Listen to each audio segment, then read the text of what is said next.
मैं तो पहले से ही आप जानते ही कल मैंने जिलाधिकारी महोदय, माननीय राज्यपाल महोदय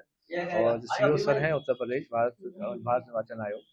मैंने उनको अपना इस्तीफा पहले ही जारी कर दिया है। तो ये तो कल जो सुनियोजित साजिश थी जब वो विफल हो गई, कल जब रात में डीएम सर के जो कैंप ऑफिस में जो घटना हुई, दुर्भाग्यपूर्ण घटना हुई, जिसमें कि उनको फ़ोन पर जो जब उनको डीएम सर को एक कोई कॉल आया था 7:30 से 7:45 के बीच में, और उसमें जो वार्ता चल रही थी स्पीकर फ़ोन पे जो सबने सुना, उसमें ये था कि पंडित पागल हो गया है, इसको यहीं बिठा के रखो, इसको रात भर जाने मत देना। तो जब वो साजिश, क्योंकि मेरे साथ दीपक पांडे जी सचिव बार एसोसिएशन से, उनको मैंने कॉल कर दिया वहीं से बैठकर 7:44 को मैंने उनसे फ़ोन करके कॉल करके बताया, जो बगल वाले कमरे में दीपक पांडे जी मेरे साथ में गए थे, उनको अलग कमरे में बैठा दिया गया था। मैंने उनको कॉल किया और मैंने बताया कि आप मीडिया को प्लीज़ इन्फॉर्म कर दीजिए कि यहाँ मुझे बंधक बनाने का आदेश जारी हो गया है। जब जब डीएम सर अपनी बात कंप्लीट करके वापस लौटे, जिलाधिकारी महोदय, तो कप्तान साहब ने उनको इन्फॉर्म किया कि ये सब बातें सुन चुके थे इन्होंने, जो ये बंधक वाली बात है मीडिया को ही बता दी है। तो आनंद फानंद में मुझे 5 मिनट के अंदर में जब पता चल गया कि मीडिया को ये बातें रिलीज हो चुकी हैं, मुझे जाने दिया गया। और सुनियोजित साजिश थी कि मैं कुछ ऐसा एक एक आधे पन्ने का स्टेटमेंट जारी कर देता, कि मैं बहुत स्ट्रेस में था इसलिए ऐसा हुआ, क्योंकि जैसे मैं ये कोई एक पन्ना लिख के देता तो उनको सुनियोजित साजिश थी किसी अन्य आरोप में मुझे सस्पेंड करने की। जब वो मैंने बिल्कुल रिजिड रहा और ये मीडिया में जो ये बात चली गई कि जो पंडित पागल हो गया ऐसा स्टेटमेंट किसी ने बोला है, उसके बाद उन्होंने रात में जो है खींच कर तो सस्पेंशन का ऑर्डर जारी किया। इस सस्पेंशन ऑर्डर के खिलाफ जो है हम लोग माननीय उच्च न्यायालय है, माननीय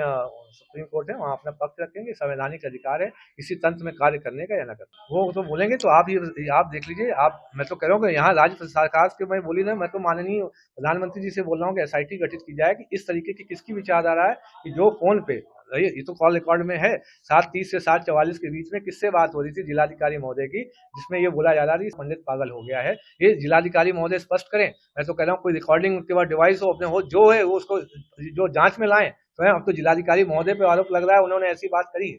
उनके साथ किसी ने ऐसी बात की। फ्यूचर प्लान अभी हमारे जो जितने समाज के जो करीब 6 राज्यों के संगठन है, जो हमारे ब्राह्मण और सर्व समाज के जो सामान्य वर्ग के समर्थ संगठन है, उनसे वार्ता चल रही है और समाज हमारा डिसाइड करेगा आज कैसे हम लोग आगे आगे जाएंगे। नहीं, सोशल मीडिया में तो आप खुद भी चला सकते हैं, मैं उस पर क्या करूँ। मैं तो पहले से ही आप जानते ही कल मैंने जिलाधिकारी महोदय, माननीय राज्यपाल महोदय और सीओ सर हैं उत्तर प्रदेश भारत निर्वाचन आयोग,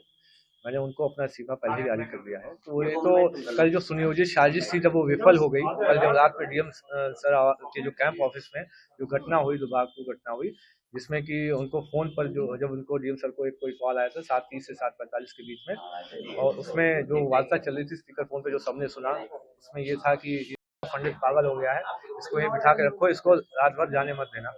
तो जब वो साजिश, क्योंकि मेरे साथ दीपक पांडे जी सचिव बार एसोसिएशन से, उनको मैंने कॉल कर दिया वहीं से बैठकर 7:44 को मैंने उनसे फ़ोन करके कॉल करके बताया, जो बगल वाले कमरे में दीपक पांडे जी मेरे साथ में गए थे, उनको अलग कमरे में बैठा दिया गया था। मैंने उनको कॉल किया और मैंने बताया कि आप मीडिया को प्लीज़ इन्फॉर्म कर दीजिए कि यहाँ मुझे बंधक बनाने का आदेश जारी हो गया है। जब जब डीएम सर अपनी बात कंप्लीट करके वापस लौटे, जिलाधिकारी महोदय,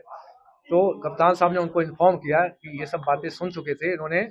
जो ये बंधक वाली बात है मीडिया को ही बता दी है। तो आनंद फानंद में मुझे 5 मिनट के अंदर में जब पता चल गया कि मीडिया को ये बातें रिलीज हो चुकी हैं, मुझे जाने दिया गया। और सुनियोजित साजिश थी कि मैं कुछ ऐसा एक एक आधे पन्ने का स्टेटमेंट जारी कर देता, कि मैं बहुत स्ट्रेस में था इसलिए ऐसा हुआ, क्योंकि जैसे मैं ये कोई एक पन्ना लिख के देता तो उनको सुनियोजित साजिश थी किसी अन्य आरोप में मुझे सस्पेंड करने की। जब वो मैंने बिल्कुल रिजिड रहा और ये मीडिया में जो ये बात चली गई कि जो पंडित पागल हो गया ऐसा स्टेटमेंट किसी ने बोला है, उसके बाद उन्होंने रात में जो है खींच कर तो सस्पेंशन का ऑर्डर जारी किया। इस सस्पेंशन ऑर्डर के खिलाफ जो है हम लोग माननीय उच्च न्यायालय है, माननीय सुप्रीम कोर्ट है, वहाँ अपना पक्ष रखेंगे। संवैधानिक अधिकार है इसी तंत्र में कार्य करने का या न करने, वो तो बोलेंगे। तो आप देख लीजिए। आप, मैं तो कह रहा हूँ कि यहाँ राज्य सरकार के, मैं बोली ना, मैं तो माननीय प्रधानमंत्री जी से बोल रहा हूँ कि एसआईटी गठित की जाए कि इस तरीके की किसकी विचारधारा है कि जो फोन पे, ये तो कॉल रिकॉर्ड में है, 7:30 से 7:44 के बीच में किससे बात हो रही थी जिलाधिकारी महोदय की, जिसमें ये बोला जा रहा है कि पंडित पागल हो गया है। ये जिलाधिकारी महोदय स्पष्ट करें। मैं तो कह रहा हूँ कोई रिकॉर्डिंग के बाद डिवाइस हो अपने हो, जो है वो उसको